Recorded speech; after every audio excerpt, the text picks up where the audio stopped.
2001 Prodi Pendidikan Agama Islam. Saya dari kelas C. Di sini saya akan mempresentasikan tugas pertemuan ke-14 yaitu mengenai paragraf, dan di sini saya akan menjelaskan tentang jurnal yang telah saya buat yaitu tentang paragraf. Baik, langsung saja saya akan mempresentasikan jurnal yang telah saya buat. Untuk deskripsi jurnal saya terdiri dari 14 halaman, terhitung dari cover sampai dengan daftar pustaka, dengan memiliki 6 citasi atau sumber referensi yang saya ambil dari internet, buku maupun e-book untuk menjadi acuan pembuatan jurnal yang telah saya buat ini. Baik, selanjutnya adalah mengenai cover dari jurnal yang saya buat. Memiliki judul yaitu paragraf sesuai dengan tema yang telah diberikan pada e-learning pada pertemuan 14 yaitu mengenai paragraf.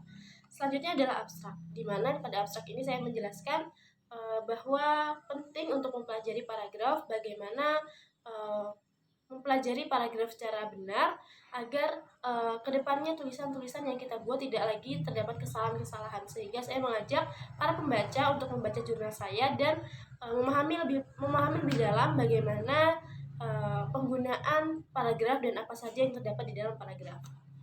Kemudian selanjutnya kata pengantar.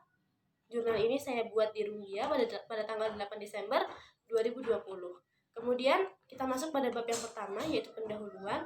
Yang pertama adalah latar belakang, di mana pada latar belakang ini saya mengkaji bagaimana latar belakang permasalahan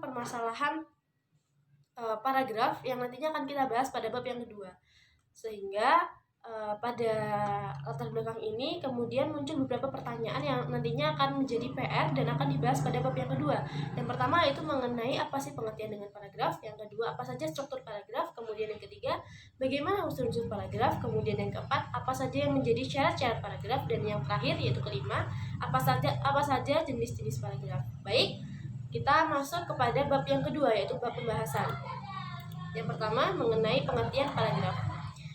Paragraf adalah bagian dari suatu karangan yang terdiri atas sejumlah kalimat yang mengungkapkan suatu informasi dengan ide pokok dengan pengendaliannya.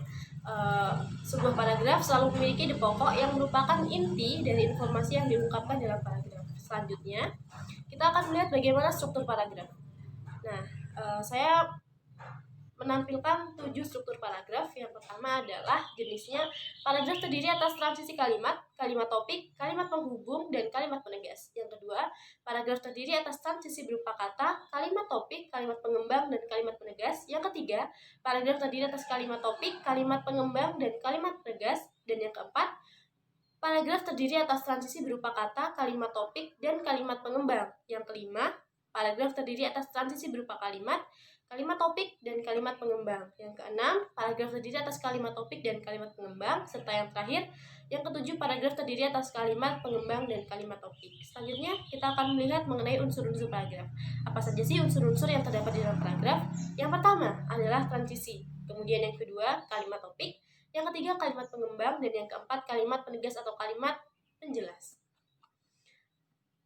Baik, selanjutnya pada 2.4 di sini saya membahas mengenai syarat-syarat paragraf. Apa saja sih syarat-syarat untuk membangun sebuah paragraf? Yang pertama adalah kesatuan, kemudian yang kedua kepaduan, yang ketiga adalah kelengkapan, yang keempat paragraf, panjang paragraf, dan yang kelima atau yang terakhir adalah pola susunan paragraf. Selanjutnya kita akan mengetahui jenis-jenis paragraf.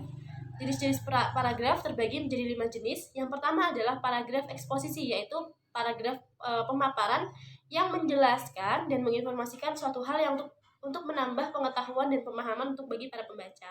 Selanjutnya yang kedua, paragraf deskripsi, yaitu paragraf yang memberikan gambaran atau melukiskan suatu objek, tempat atau pariwisata dengan seterang-terangnya kepada pembaca.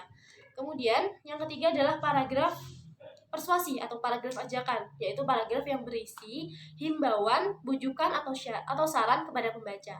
Selanjutnya adalah paragraf argumentasi, yaitu paragraf yang berisi pembuktian atau pembahasan atas pendapat penulis tentang suatu hal. Kemudian yang kelima atau yang terakhir yaitu paragraf narasi. Paragraf narasi adalah paragraf yang berisi kisahan, cerita rekaan, atau cerita pengalaman. Baik, selanjutnya kita masuk kepada bab yang terakhir yaitu bab ketiga, penutup. pada 3.1 berisi kesimpulan, paragraf dapat diartikan sebagai gabungan dari beberapa kalimat. Paragraf mempunyai beberapa jenis. Setiap jenis paragraf memiliki tujuan tertentu sehingga berbeda-beda antara satu jenis dengan jenis yang lainnya. Kemudian, kalimat yang tergabung dan membentuk sebuah paragraf saling berkaitan dan memiliki satu tema. Paragraf juga dapat disebut dengan penuangan ide dari penulis melalui beberapa kalimat yang berkaitan dan memiliki satu tema. Selanjutnya pada titik 3.2 yaitu saran.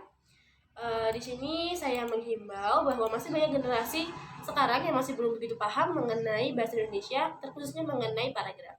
Dengan adanya jurnal ini, saya harap tidak hanya kepada penulis, tetapi juga bagi para pembaca untuk agar lebih paham dalam menerapkan kaidah-kaidah bahasa Indonesia, terutama dalam hal yang berbentuk tulisan seperti paragraf ini. Kemudian di sini juga saya selaku penulis mengaturkan permohonan maaf apabila ada kesalahan ejaan dalam penulisan kata, kalimat, atau yang lainnya yang mungkin masih kurang jelas dan kurang dimengerti dalam penulisan jurnal ini. Sehingga saya sangat mengharapkan kritik dan saran untuk kesempurnaan jurnal yang telah saya buat ini.